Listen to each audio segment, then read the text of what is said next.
Let's mic देश का मिजाज वेस्ट।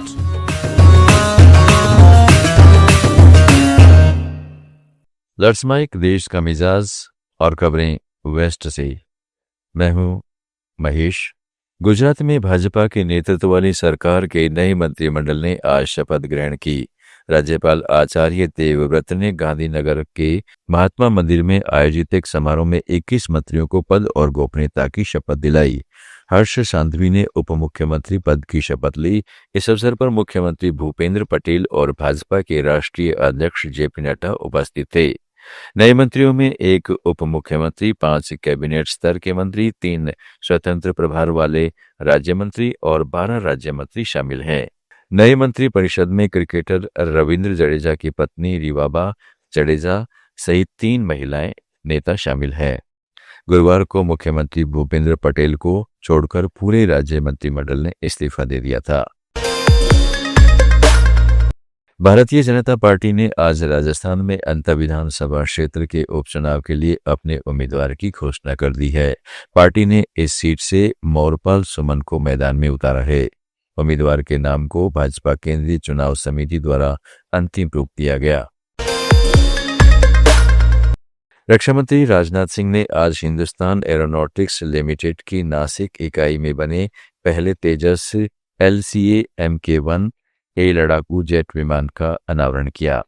इस अवसर पर रक्षा मंत्री ने HTT-40 प्रशिक्षु विमान बनाने वाली इकाई का शुभारंभ भी किया। उन्होंने कहा कि इन विमानों की उड़ान रक्षा क्षेत्र में आत्मनिर्भरता की उड़ान है। सभी रक्षा उपकरणों का निर्माण देश के भीतर करना भारत का संकल्प है। रक्षा मंत्री ने कहा है कि वर्ष 2014 से पहले 65 से 70% रक्षा उपकरण आयात किए जाते थे।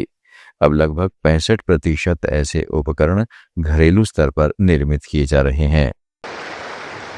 पिछले 6 दशकों से भी अधिक समय से HAL नासिक ने भारत की डिफेंस मैन्युफैक्चरिंग कैपेबिलिटी को नई ऊंचाइयों तक पहुंचाने में एक स्ट्रांग पिलर की भूमिका निभाई है। जैसा कि मैंने अभी कहा, नासिक भगवान शिव की भूमि है, जो एक तरफ शिवत्व यानी शांति की प्रतीक है, तो दूसरी तरफ यह संहार की भी प्रतीक है।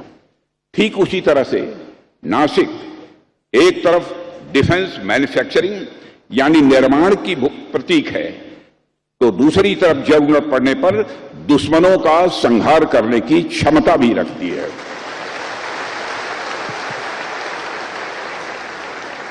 तो एक तरह से नासिक में भी इस कैंपस में भगवान शिव की भावना दिखाई देती है। साथियों, ये कैंपस मैं मानता हूं कि महज केवल एक इमारत या किसी प्रोजेक्ट तक ही सीमित नहीं है, बल्कि यह रक्षा क्षेत्र में भारत की आत्मनिर्भरता को भी सिंबलाइज करता है, उसका प्रतीक है।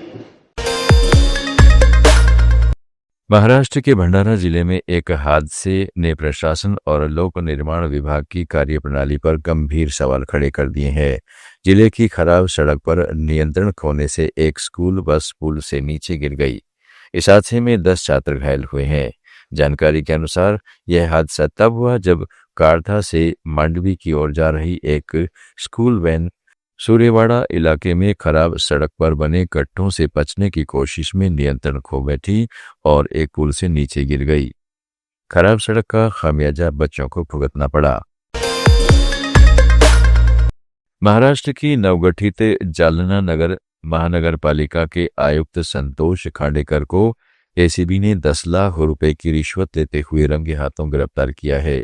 जानकारी के अनुसार जालना महानगर पालिका क्षेत्र में किए गए कामों के बिल पास करने के लिए खांडेकर ने एक ठेकेदार से कथित तौर पर 20 लाख रुपए की रिश्वत की मांग की थी। इसमें DP road, cement concrete road निर्माण और मनपा भवन के 3रे मंजिल के कार्यों से जुड़े बिल शामिल थे। इसकी शिकायत ठेकेदार ने ACB से की।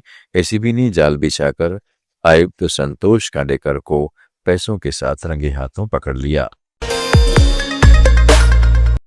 देश का मिजाज में अब तक इतना ही। जुड़े रहेगा लेट्स माइक के साथ।